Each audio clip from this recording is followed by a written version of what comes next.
香港每日樓市點評2026年4月16日，整體樓市復甦，住宅樓市價量齊升，同時商業市場亦錄得大額成交。DBS 星展銀行宣布意向洽購香港中環中心額外6層辦公樓層，進一步加強對香港的長期投資承諾。是次策略性收購涉及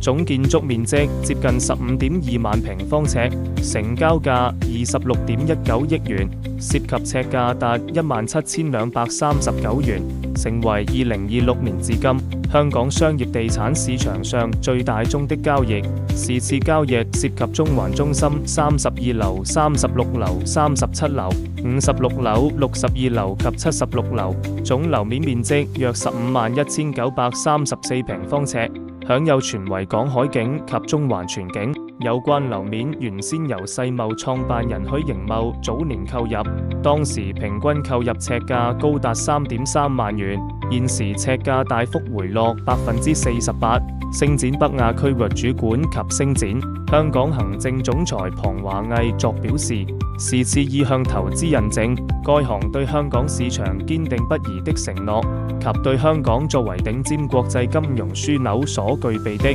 長期經濟活力充滿信心，並重新對本港商業房地產市場前景保持正面樂觀。以上香港地產最新訊息由世紀21香港C21HK提供。